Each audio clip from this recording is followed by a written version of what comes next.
Well, this week, California Governor Gavin Newsom signed a zero-emission bus mandate. It calls for all new school bus purchases or leases to be zero-emission vehicles after 2035 in the state.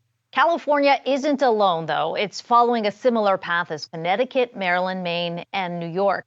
More on the growth of zero-emission buses and trucks. Let's bring in Fraser Atkinson, CEO and chairman of GreenPower Motor Company. We've also got Yahoo Finance reporter Praz Subramanian joining us today.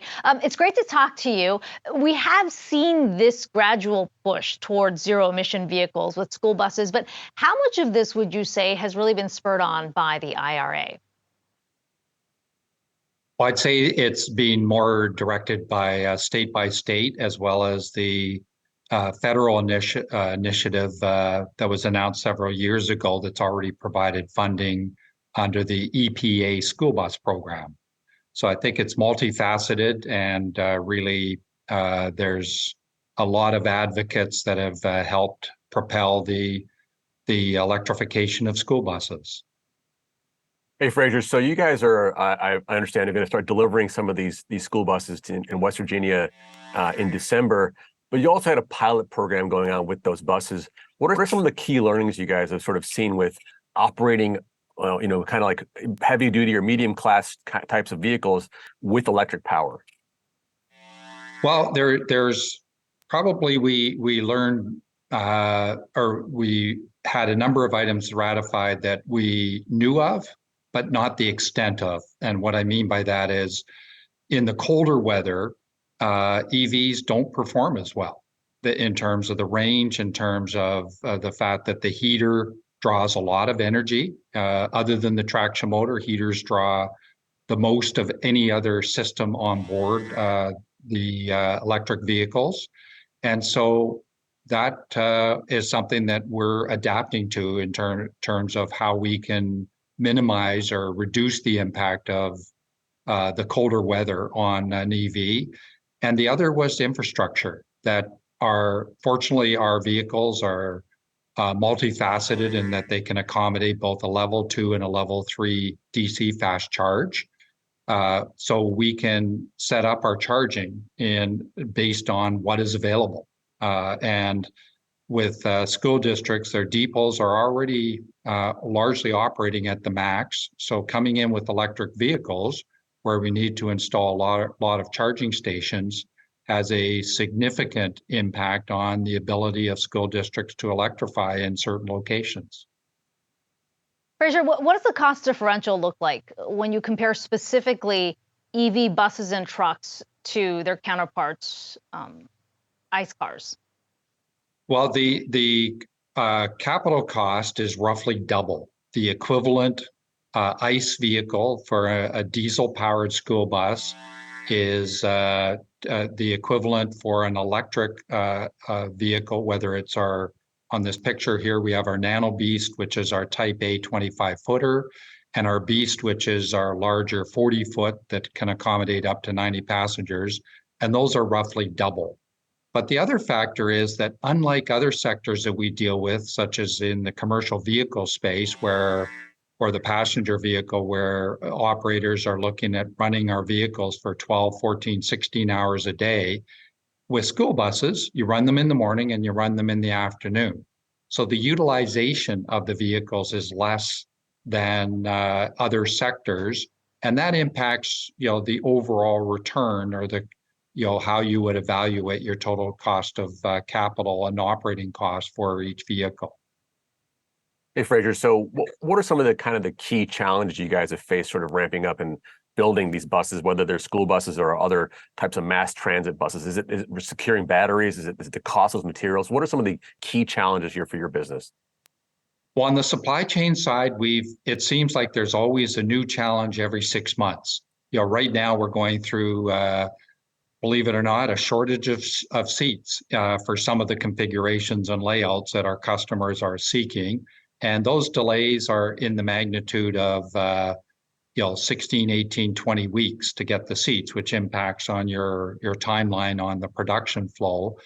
From the deployment side, especially with school districts that have never had an electric vehicle before, there's a steep learning curve. And as I alluded to before with the charging infrastructure, that is a challenge with some school districts where they order a vehicle, we're ready to deploy, and then when we're engaged with the company doing the installation of the charging systems and dealing with the utility companies, we're told that that's going to be 6 to 9 months before the charging will be up and running and ready to accommodate the vehicles. So in some cases, we've provided short-term solutions to allow the school districts to get their vehicles on the road. Fraser, there's certainly been a lot made of climate tech startups and the challenges in operating to get to a point of profitability. We saw Proterra, which was also a electric bus company, file for bankruptcy a few months ago. Are we finally at a point where the market is catching up to where those ideas are? Well, I think the EV market itself, and when you look at, I define it as the medium and heavy duty the manufacturers, which is the space we're in. But in the case, if we did a candid comparison of the two businesses, we have put up a gross profit on the sales of our vehicles every quarter for the last 3-4 years. And in the case of Proterra, they were running their business with a gross profit loss. So before even accounting for the expenses of the business, they were losing money on every vehicle that they sold or every aspect of their various divisions within that company. So we're a little unique in that there's not many companies that have consistently put up a gross profit. And we've been operating a very lean structure in terms of managing the business and not trying to overextend ourselves into markets that we can't afford to be in. So speaking of managing the business, can you talk to us about sort of the demand picture with these buses? I know you have some programs in different states like California, Connecticut, and West Virginia. Where else are you expanding? And a second quick question also is, who are some of your strategic partners, like tech partners, that you're using to build these buses? Well, we do on the production side, we do a lot of contract manufacturing, which is, the similarity I would draw is, that when you buy an Apple product and open the box, it says designed in California. Well, in many cases, those are made all over the world. And in the case of an Apple iPhone, they make it in Shenzhen in China, but it's still managed. That whole production is managed by Apple, and that product is designed and deployed and supported by Apple. And there's a lot of similarities with their business model in terms of how we've arranged our contract manufacturing. In terms of the demand side, that's really, the big opportunity for our entire sector, in that you look at New York that you mentioned in terms of one of the 5 states that has a mandate to electrify their school buses. They have over 50,000 school buses in that state. It's over 10% of the entire school bus fleet for the nation is in that one state. And they came out with a mandate a year ago to effectively electrify all of those by 2035, with new school bus purchases starting in 2027 being all electric. So we're on the state contract there with both our Nano Beast and our Beast. And in some categories, we're the only vehicle that's available.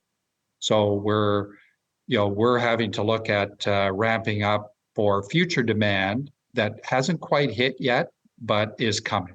And so that the challenge for us is to build out our business to be able to meet that demand in terms of supplying vehicles on a regular basis. Well, we will continue to follow your growth story there. Fraser Atkinson, GreenPower Motor Company CEO, Chairman, and Yahoo Finance reporter Prosty remaining also joining in on the conversation.